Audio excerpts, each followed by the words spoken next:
Hello, my name is Melissa. This tutorial is going to go over how to use the academic calendar to determine important deadlines that you might be looking for. We're going to start out with our ASU portal, and we're going to click over here where it says Academic Calendar to view full calendar. This is going to take you inside of the academic calendar, and it shows you every deadline you could possibly want to know for your semester in question. So right now we're just going to go through the fall 18 semester. This might not be the semester you're in currently, but you'll just switch this over to whichever one you're in. So first off at the top, it tells you when the schedule was originally available to register for fall. Then it tells you when classes actually begun, whether it was for A session, B session, or C session. Then the next deadline you're going to see is the last day to register or add drop without college approval. So your drop add deadline means this is the last day that you can add a class or drop a class.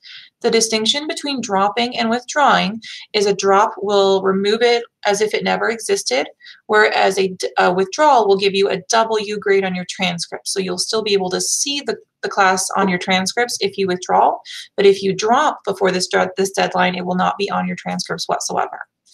So if you're wanting to drop or withdraw drop or add a class, you want to make sure you do it by this deadline for A session, this deadline for B session, and this one for C session.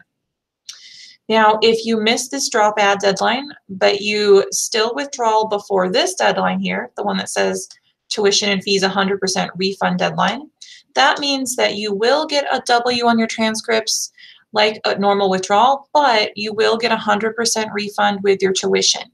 So if you're trying to drop or withdraw before and still get a refund, this is the important deadline for you. The next deadline is going to be the course withdrawal deadline.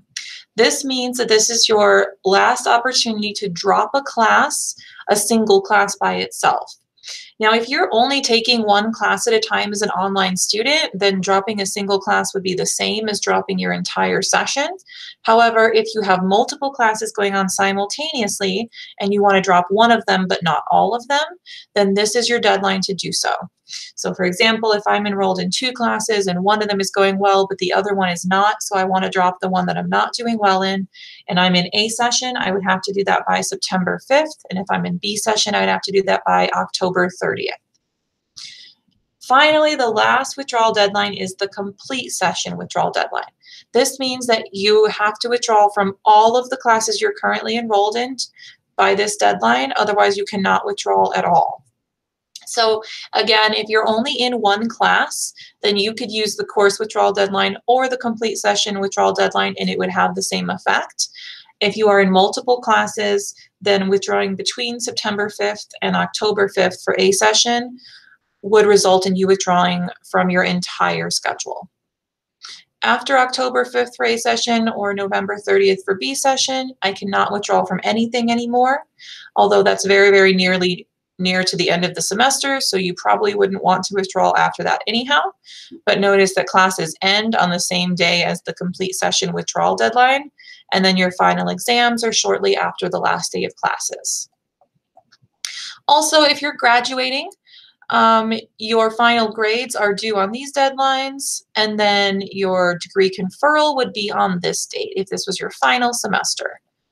Oh, and also if you are repeating a class and you've noticed that when your grade was posted, it did not grade replace like you were expecting, that is because grade replacements always happen following grade postings. So notice my grades were posted either on October 8th for A session or by December 10th for B session, but they will not do the grade replacement processing until December 11th through 12th. That's for both A session and B session. So if you do a grade replacement in A session, you'll have to wait all the way until the end of B session before that will process. So if you think a mistake has been made, then just double check this with the dates to make sure that you're past those grade replacement processing dates.